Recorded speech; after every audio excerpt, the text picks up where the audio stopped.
Hello Nuts, it's Lauren and Chris from Valknut Overland. I'm the one with the big head, by the way. It's zoomed in. Wow. I feel like my face is like, ah! Anyway. It's 102 degrees in Muskogee, Oklahoma, USA, where we don't smoke marijuana, but since it just got legalized, I still won't smoke it. But anyway. So we're on our way to a place called Leggett's Supply. Leggett's. It's a, I don't know, I've never been there. I had family and friends that have bought stuff there. It's a camping, RV, mobile home, kind of, I don't know. They have a lot of different weird stuff, and it's too hot to get out to do anything today. So we are going to just run over there and kind of check. We didn't feel like driving to Tulsa or anywhere else today to mess around. So I'm just going to go over here and kind of check it out. Yay! We'll take some video and see what it looks like there. And not going to buy anything. Famous last words. We'll see you soon.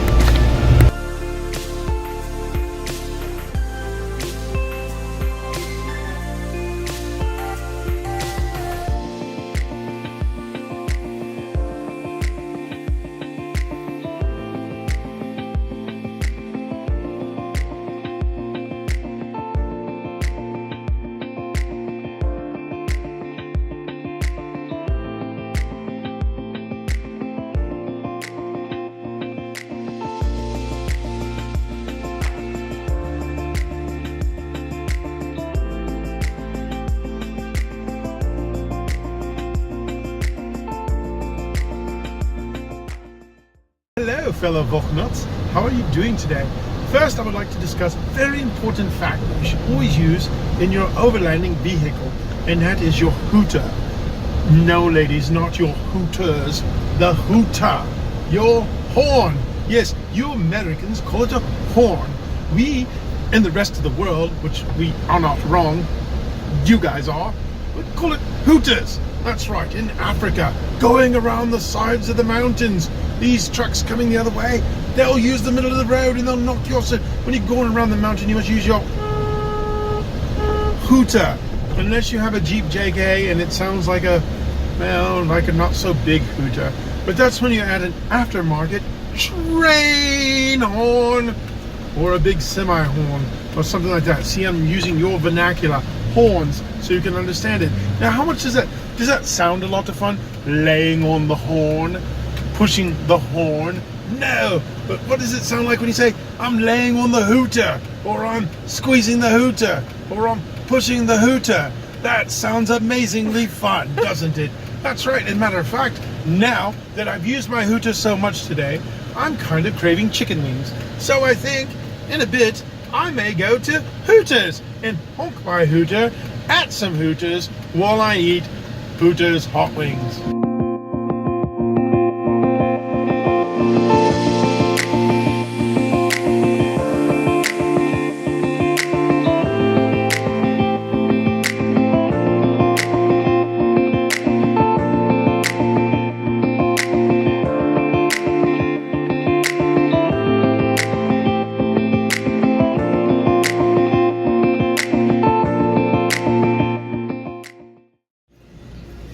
Kinds of stuff. Stuff. Lots of stuff. Lots and lots of stuff. We got trash bags.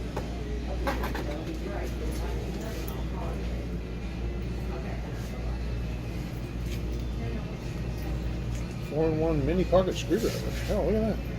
Give your glasses or something.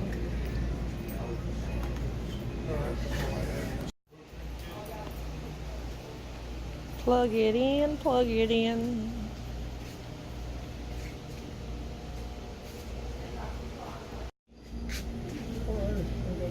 You're good? Machete. I know when they're going to come and get some stuff and come through, the prices are really comparable. Never seen anything that was outrageous.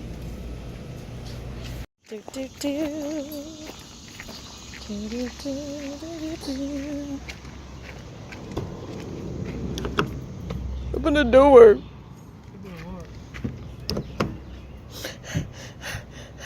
I can't get in. This seat's gonna be hot. Hot at the top off. At least it's when I shave most of it. So, we just left Leggett's. Bunch of cool stuff there. Lots of interesting things. It's like a one-stop shop for camping for RVers. And so that's like a Lowe's and a Bass Pro, a budget Bass Pro. And a Walmart. All threw up into one place. But I mean, they got everything from like plumbing, electrical, wiring, towing. I mean, anything and everything. And if you're an RVer, then they've got everything that you need to fix your RV, from, like I said, electrical, plumbing, replacing ovens, stoves, showers, bathrooms. Well, and if you're building a trailer, I mean... Yeah, hitches and all kinds of stuff. And their prices are super reasonable. I expected to see a super high price on a lot of stuff. And no, it's very comparable, if not cheaper, than going to a big box store to get stuff. A lot of interesting things there, and stuff that, you know, I can use too as well. I mean, in outfitting the vehicle, they've got insulation covers and stuff for windows, for RVs that would work just as fine in our Jeep, without having to go to Lowe's and buy 30 feet of it and cut what we have to need and have all that left over. They've got sections there that are already cut up for the window sizes, as well as screening to make some mosquito screen nets. We don't sleep in our Jeep, but there's times that we've had to, where it's just easier just to kind of crash out for a few hours. And you like to have the windows down without getting bit. Without getting butt. Depends on what neighborhood you park in. Woohoo! Hey, it's just about the thrill, right? Right. Wobble, wobble, wobble. Watch the screen wobble.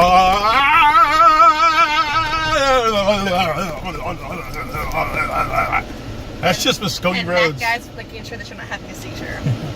That's just driving in Muskogee, Oklahoma, USA. We don't smoke marijuana in Muskogee. Now it's legal. We don't ever fix our city roads. Because they're stingy. We still wave old glory down at the courthouse. We love America. By golly. And White Lightning or Loki is still the biggest thrill around. What is White Lightning?